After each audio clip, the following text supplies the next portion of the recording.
29 ஆண்டுகளுக்கு முன்பதாக டேவிட் கணேசன் அப்படிங்கிற ஒரு அண்ணனை, கணேசனா இருந்த ஆண்டவரை அறியாத ஒரு அண்ணனை ஆண்டவர் தொட்டார். எப்படி தொட்டார்?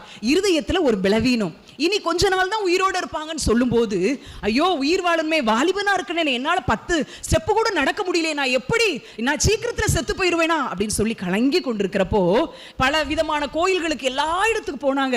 சரி 10ஓட 11 ஒரு சர்ச்சுக்கு போலாம் அப்படின்னு சொல்லி ஆலய ஆராதனையில கடைசியா உட்கார்ந்துருந்தாங்க. 4 வாரம் ஆலயத்துக்கு போனாங்க.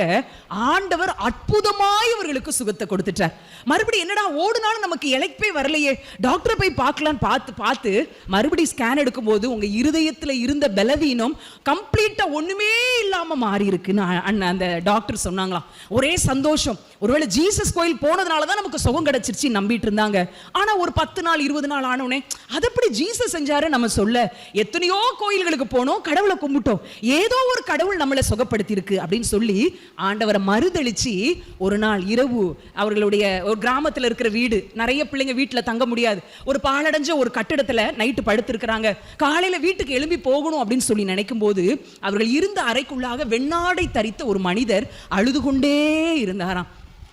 இவர் எப்படி உள்ள வந்தாரு, ஏன் அழுறாரு, வெள்ளை ட்ரெஸ் போட்டு நம்ம ஊர்ல யாருமே இருக்க மாட்டாங்களே அப்படின்னு சொல்லி அவருடைய சத்தத்தை கூர்ந்து கவனித்து அவர் கிட்ட போகும்போது அந்த மனிதர் சொன்ன வார்த்தை, உலகத்தில் இருக்கிற மனிதர்களுக்காக நான் அழுகிறேன், என்னால் படைக்கப்பட்ட என் ஜனங்கள் என்னை அறியாமல் எங்கோ போய் கொண்டிருக்கிறார்களேன்னு சொல்லி அழுது கொண்டே இருந்ததை பார்த்தோன்னே, தன்னையும் அறியாமல் நமக்கு யாராவது ஒருத்தங்க அழுதாங்கன்னா நமக்கும் கண்ணீர் வரும்ல, அதே போல அந்த மனிதர் அழுகிறாரேன்னு இந்த கணேசன் ஏங்கி ஏங்கி அழ ஆரம்பிச்சாங்களாம். சத்தம் போட்டு அழ ஆரம்பிச்சிருக்கிறாங்க.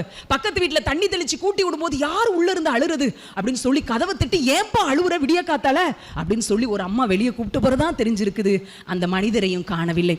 யார் இவர், யார் இவர் என்று சொல்லுகிற ஒரு பெரிய கேள்வி அவர்களுக்குள்ளாக இருந்தது.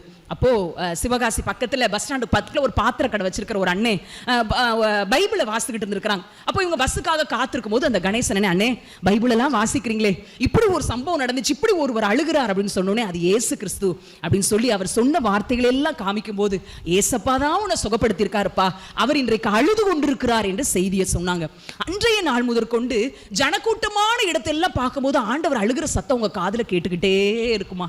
ஆண்டவரே நீங்க அழாதீங்க, நீங்க அழாம இருக்கணும்னா இந்த மக்கள் எல்லாம் ரட்சிக்கப்படலன்னு தானே அழுறீங்க, உங்களை அறியலன்னு தானே அழுறீங்க, நான் ஏதாவது செய்யறேப்பான்னு சொல்லி 29 ஆண்டுகளுக்கு முன்பதாக இயேசு கிறிஸ்துவின் கண்ணீரை துடைக்கும்படி ஆண்டவரை அறியாத ஒரு புறமத வாலிபன் இடத்துல ஆண்டவர் கொடுத்த தரிசனத்தின்படி ஆரம்பிக்கப்பட்டதுதான் இந்த கிராம மிஷனரி இயக்கம் என்ற ஊழியம்.